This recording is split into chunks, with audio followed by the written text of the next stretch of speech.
দুইটা প্রশ্ন করছেন। এক প্রশ্ন হচ্ছে, স্বামীর কথা শোনাটা যতটা জরুরি, স্ত্রীর কথা শোনাটা কি ততটা জরুরি নয়? স্বামীর কথা যতটা শুনবেন, স্ত্রীর কথাটাও কি ততটা শুনবেন কিনা? দেখুন, পৃথিবীতে ফ্যামিলি ব্যবস্থাপনা ইসলামে একটা আছে, আর এর বাইরে পশ্চিমাদের আরেকটা আছে। দুইটা সিস্টেম। ইসলামের ফ্যামিলি ব্যবস্থাপনা হলো আল্লাহ তাআলা কোরআনে পরিষ্কারভাবে নির্দেশ করেছেন, আর রিজালু কাওয়ামুনা আলান নিসা। পুরুষদেরকে আল্লাহ রাব্বুল আলামিন নারীদের উপরে দায়িত্বশীল করেছেন, তাদেরকে আল্লাহ তাআলা অভিভাবক বানিয়েছেন। এখন যদি কেউ নারী এবং পুরুষকে সমান সমান করতে চায়, তাহলে তার পরিণতি কি হতে পারে পশ্চিমের দিকে তাকালে বুঝতে পারবেন। ভাইরা আমার, একটা ছোট্ট মুদি দোকানও যদি আপনি চালাইতে হয়, একজন মালিক আর একজন শ্রমিক বা কর্মচারী থাকা লাগে কি লাগে না? দুইজনই মালিক, সমান সমান শেয়ার, দুজনই দোকানটা পরিচালনা করে, দোকানটা ঠিক মতো চলবে? কারণ সকাল বিকাল গন্ডগোল বাঁধবে, ঠিক না ঠিক? এভাবে কোনো দোকান যদি না চলে, তাহলে একটা সংসার কখনো সুষ্ঠুভাবে চলতে আপনি কাউকে না কাউকে অভিভাবক মানতেই হবে।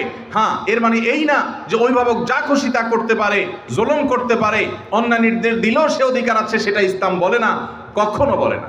ভাইরা আমার, আজকের পৃথিবী নারীদেরকে সমান অধিকার দিতে বলে, ইসলাম ন্যায্য অধিকার দিতে বলে। ইসলাম কি দিতে বলে? সমান দিলে সব সময় সমতা হয় না, ন্যায্য দিলে সব সময় সমতা, ন্যায্যতা যেটা যৌক্তিকতা সেটাই হয়। আল্লাহ আমাদেরকে বুঝার তৌফিক দান করুন।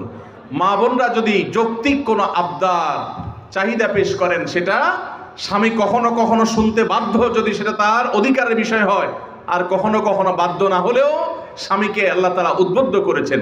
নবী করিম সাল্লাল্লাহু আলাইহি সাল্লাম তার স্ত্রী আমাদের মা আয়েশা রাদিয়াল্লাহু তাআলা আনহাকে খেলা দেখতে নিয়ে গেছেন। আম্মা জান আয়েশা রাদিয়াল্লাহু তাআলা আনহা এই হাদিস বর্ণনা করার পরে বলেছেন, ফাকদুরু কদরাল জারিয়াতিল হাদিসাতি সিন্নি আল হারিসাতি আলাল লাহবি। ও দুনিয়ার পুরুষেরা, যুবকেরা, স্বামীরা, শুনে রাখো, আল্লাহর নবী সাল্লাল্লাহু আলাইহি সাল্লাম নবী হওয়ার পরও, এত ব্যস্ত মানুষ হওয়ার পরও, তিনি তার স্ত্রী হিসেবে আমি যখন তার কাছে খেলা দেখতে চেয়েছি, তিনি নিয়ে গেছেন। যতক্ষণ পর্যন্ত আমি নিজে বিরক্ত হয়ে উঠে না আসি, ততক্ষণ পর্যন্ত নবী সাল্লাল্লাহু আলাইহি সাল্লাম বসেছিলেন, আমাকে নিয়ে আসেন নাই, বলেন নাই আয়েশা চলো আর কত দেখবা, এটা বলেন নাই। অতএব তোমরা তোমাদের কম বয়স্ক যে সমস্ত স্ত্রীগণ আছেন, তাদের বিনোদনের প্রতি, আনন্দের প্রতি তোমরা খেয়াল রাখবে, এটা আমাদের আয়েশা বলেছেন। তাহলে বোঝা গেল, স্ত্রী যদি কিছু চায়, সেটা পূরণ করবার জন্য স্বামী যথাযোগ্য চেষ্টা করবেন, যদি অন্যায্য না হয়, অন্যায় না হয়, অযৌক্তিক চাওয়া না হয়। কিন্তু এর মানে এই না যে ইসলাম সবাইকে সমান অধিকার দিয়েছে, সমান অধিকার দিলে মারামারি ছাড়া কিচ্ছু হবে না। পশ্চিমে যান, কোনো সংসার বলতে কিচ্ছু নাই। গত সপ্তাহের কথা, নিউজিল্যান্ডের একটা শহরে, অকল্যান্ডে, আমাদের এক প্রবাসী বাংলাদেশি ভাই বুয়েটি আনুনি, ওনার বাসায় উনি নিয়ে গেলেন ফজর নামাজ পড়ে, মসজিদ থেকে পাশে ওনার বাসা। তো ওনার বাসায় গিয়ে আমি একটু আশপাশে কিছু গাছ টাছ দেখলাম, দেখে বের হচ্ছি।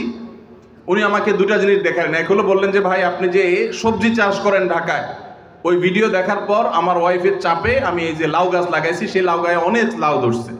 চিন্তা করলাম, আমরা কাজ করছি এখানে 11,500 কিলোমিটার দূরে আমল হয়েছে আলহামদুলিল্লাহ, 11,500 কিলোমিটার দূরে। তো তার একজন প্রতিবেশী বৃদ্ধ, বয়স 65 থেকে 70 হবে, এই ভদ্রলোকের সাথে আমার পরিচয় করে বললেন যে আমার নেইবর, আমার প্রতিবেশী। তো আমি বললাম যে তার বাসা যে শুনশান নীরব, ব্যাপার কি? তো বললো যে তার বাসায় কেউ নাই, তার কোনো ফ্যামিলির সদস্য নাই, 20 বছর সে এই বাসাতে আছে, কোনো সদস্য নাই, বয়স 65 থেকে 70। গায়ে দেখি যে ময়লা আবর্জনা লেগে আছে, ভোরবেলা কোত্থেকে কাজ করে আসছে, পরিশ্রম করে খায় দায়। আমি অবাক হয়ে গেলাম। আমাদের দেশে একজন বৃদ্ধ মানুষ 20 বছর ধরে একা একা তিনি উপার্জন করে চলতে হয়, তার দেখভাল করার কেউ নাই। এটা কি কল্পনা করা যায়? আপনি যদি ট্রাভেল করেন সারা দুনিয়াতে দেখবেন বৃদ্ধ বৃদ্ধ মহিলা 60, 65, 70, 80 বছর একা একা ট্রাভেল করছে, কেউ তাদের সাথে নাই। ইসলাম যে পরিবার ব্যবস্থাপনা রেখেছে, এটার উপরে পোদ্দারি করতে গিয়ে গোটা পৃথিবীর বেশিরভাগ দেশগুলো নিঃস্ব হয়ে গেছে। অতএব আমরা যারা আল্লাহর বিধানের সাথে পাল্লা দিতে যাব, তাদের গোল্লায় যাওয়া ছাড়া কোনো উপায় থাকবে না। মেয়েদেরকে ইসলাম সমান অধিকার দিতে বলে না, কোনো কোনো ক্ষেত্রে ছেলেদের চাইতে বেশিও দিতে বলে, আবার কোনো কোনো ক্ষেত্রে কমও দিতে বলে, যেখানে যতটুকু প্রয়োজন ততটুকু। অতএব শেয়ানে শেয়ানে সমানে সমানে যদি নড়তে চান, তো ওদের যে অবস্থা হয়েছে, সংসার ভেঙে গেছে, পরিবার ব্যবস্থা ভেঙে গেছে, সে অবস্থা আমাদের হবে। আমি ওই ভাইকে জিজ্ঞেস করলাম, এই লোকটা ফ্যামিলি ছাড়া কেন থাকে? কারো কি একা থাকতে ভালো লাগে? তখন তিনি আমাকে বললেন, ভাই সাধে থাকে না, এই জন্য ফ্যামিলি ছাড়া থাকে যে বইয়ের সাথে তো 2 দিনে বেশি 3 দিন বনবে না। নিয়ম হলো, আইন হলো, বেশিরভাগ উন্নত দেশগুলোর আইন একই রকম।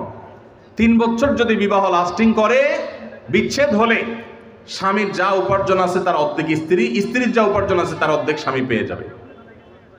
এই আইনের কারণে মানুষ বিবাহ করতে চায় না, অবৈধ সম্পর্ক দিয়ে সে কাজ সারে, যার কারণে সন্তান হয় না, জেনারেশনের মধ্যে গ্যাপ তৈরি হয়ে যাচ্ছে। আল্লাহ তাআলা আমাদেরকে ইসলামের মতো সুমহান জীবন বিধান দিয়েছেন, এর চেয়ে যৌক্তিক, এর চেয়ে সুন্দর, এর চেয়ে সুখ, এর চেয়ে দাম্পত্য শান্তি আর কোনো সমাজে কল্পনা করা যায় না। আল্লাহ তাআলার শুকর সেজন্য।